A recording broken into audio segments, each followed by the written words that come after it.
경주에서 한미 두 정상이 만난 지 2주가 넘도록 협상 결과물인 팩트시트, 그러니까 설명 자료가 나오지 않았었죠. 양국이 보름간 밀고 당기기를 한 끝에 그 결과물이 오늘 드디어 공개됐습니다. 이재명 대통령이 직접 발표했는데 합의 내용부터 들어보시죠. 다른 무엇보다 트럼프 미 대통령의 합리적 결단이 큰 역할을 했습니다. 트럼프 대통령의 용단에 감사와 존경의 말씀을 전합니다.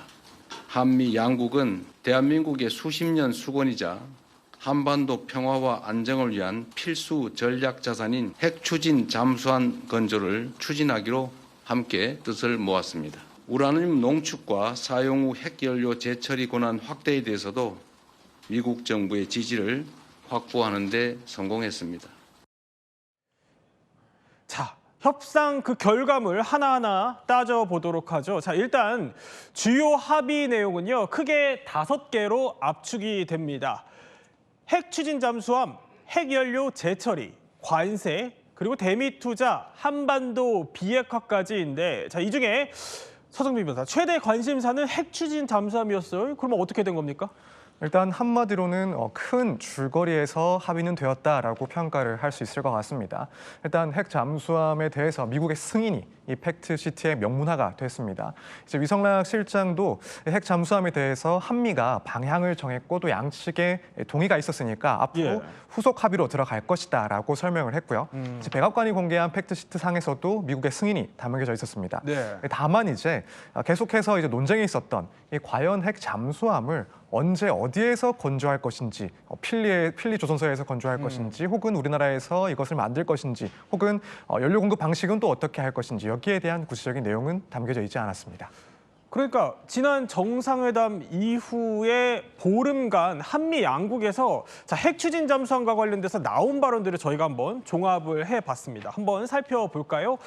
자, 보면은 트럼프 미국 대통령이 한국의 핵 잠수함 건조를 허가하고 그 다음 날에 필리조선소, 그러니까 미국에서 건조를 하라라고 얘기를 했었고요. 이후에 이제 위성락 안보실장은 후속 협의를 또 강조를 해왔고, 한미 간에 이견이 없고 뜻을 모았다, 이런 협의 과정들이 좀 있어 왔는데, 일단 우리 입장에서는 이게 미국에서 만드는 건 좀 어려우니까 후속 협의 과정에서 더 진전되기를 기대해 왔습니다. 그러면 김대중 의원, 그러니까 팩트시트에는 못 담은 거면 트럼프를 아직 설득 못한 겁니까? 그렇게 보기는 좀 어려울 것 같고요. 그러니까 양국 간에 지금 이것과 관련돼서 협의는 계속 하고 있습니다. 다만 중요한 건 일단 큰 틀의 합의를 봤다라는 게 가장 중요하고, 일단 우리가 시작할 수 있는 동력은 얻었다. 다만 이 문제는 남아 있습니다. 일단 트럼프 대통령이 SNS 통해서 얘기를 꺼낸 부분이기 때문에 일단 우리 정부 입장은 국내 건조를 지금 계속 강조를 하고 있고, 반면 이제 트럼프 대통령은 SNS 통해서 필리조선소 얘기를 꺼냈기 때문에 절충점을 이제 찾아야겠죠.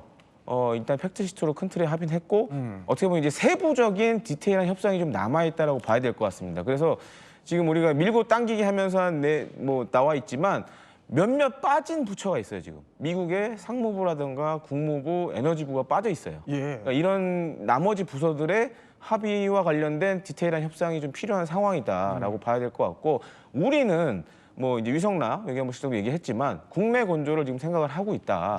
그리고 저도 이제 수차례 말씀드리지만 이미 기술 기반 여건은 다 갖고 있어요, 우리가. 연료만 있으면 됩니다. 그래서 이재명 대통령도 연료 얘기를 했던 거고, 다만 이제 미국이 협조로 해야 되는 부분이 몇 개 있습니다. 그러니까 우리가 건조를 한 다음에 운영과 관련된 노하우는 없기 때문에 이런 부분이라든가 아니면은 원자력 추진을 어떤 방식으로 할 거냐에 따라 또 그것도 도움을 받아야 될 필요는 있습니다. 그런 부분에서 좀 협의는 좀 더 필요하다고 보여집니다. 그런데 이렇게도 생각해 볼 수 있을 것 같아요, 김대중 의원. 어쨌든 간에 트럼프 말과는 좀 별개로 그 위성락 안보실장 얘기는 한미 간의 그 건조 장소, 그러니까 우리나라에서 핵 잠수함을 만든다, 이거에는 지금 이견이 없다는 거잖아요. 그러면 이번에 기왕 팩트시트가 나오는 김에 건조 장소를 우리나라로 못 박을 수는 없었을까요? 그렇게 됐으면 사실 더할 나위 없이 좋았겠죠. 하지만 일단 큰 틀에 합의는 했지만 미국 내 여러 관계 기관들이 조금씩 의견이 좀 다른 것 같아요. 이제 그런 부분도 오늘 브리핑에서 살짝 언급이 됐지만, 특히 제가 봤을 땐 국무부라든지 상무부, 에너지부가 아직까지는 이 사안에 대해서 그렇게 적극적이지는 않은 걸로 이렇게 좀 보여집니다.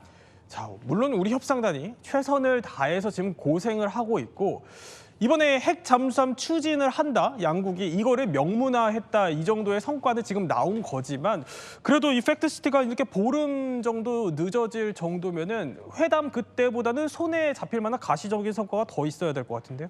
근데 이제 보는 관점에 따라 좀 달라질 것 같습니다. 왜냐하면 핵 추진 잠수함 건조에 대한 승인을 얻은 것만으로도 예. 굉장히 큰 성과를 얻었기 때문에 이 세부적인 내용을 팩트시트에 담는 데 있어서는 뭐 문구의 조정이라든가 여러 가지 섬세하게 하는 작업의 일종이라고 좀 봐야 된다는 의견이 많은 것으로 보이고요.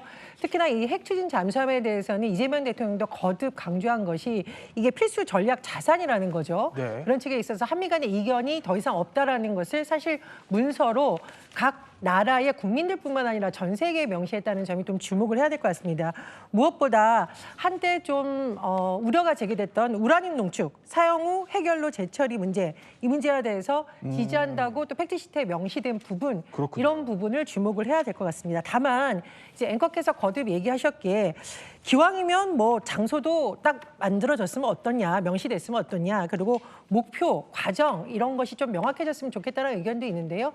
앞으로 협의체를 만들어서 좀 속도를 내야 된다, 이런 전문가들 분석도 나오고 미국 내에서도 어떤 부 간에 특히 이제 에너지부라든가 이런 데 이견이 나오는지 안 나오는지 점검을 하면서 이 외교가가 좀 정밀하게 대응해야 된다, 이런 주장도 나옵니다. 그러니까 어쨌든 간에 일본 수준으로 우라늄 농축 그리고 재처리 권한을 이번에 보장받은 것은 그래도 가시적인 성과로 보인다, 이런 설명을 해주신 겁니다. 자, 이번에 합의안을 또 누구보다 애타게 기다렸던 곳이 있다면 바로 아마 산업계일 겁니다. 바로 이렇게 지연됐던 관세 문제 때문인데요. 이거는 그러면 어떻게 정리됐을까요?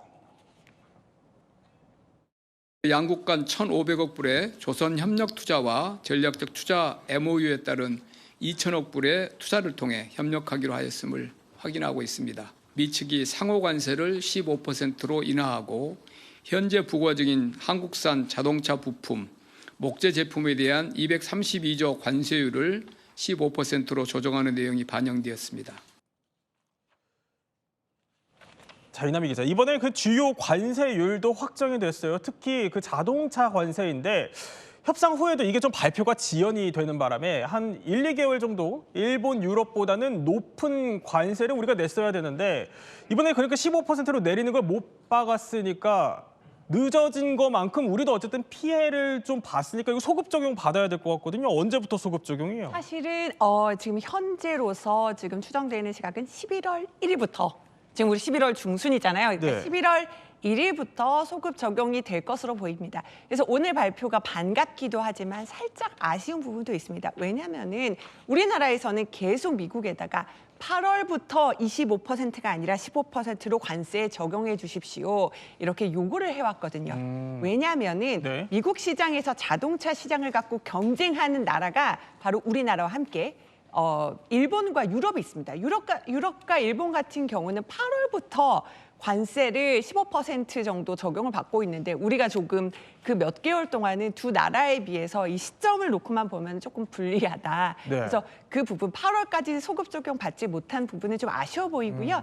반도체 같은 경우는 처음에 지난번 경주에서는 뭐라고 얘기를 했었냐면은 대만에 비교해서 불리하지 않게라는 부분이 있었는데 이번에는 이제 다른 나라와 비교해서 불리하지 않게, 그러니까 최고국 대우를 하겠다라는 문구로 다시 조정이 된 걸로 보이고요. 사실은 반도체 만드는 나라가 거의 없어요. 우리나라, 대만, 일본 그렇죠. 정도입니다. 네. 그러니까 대만에 밀리지 않기는 하겠다. 네, 그렇습니다. 거군요. 자, 핵 잠수함 추진 명문화로 일단 물꼬를 튼 만큼 김대영 위원 설명대로 이제 협의체가 가동이 될 테니 진짜 협상은 이제부터 잘 해야겠습니다.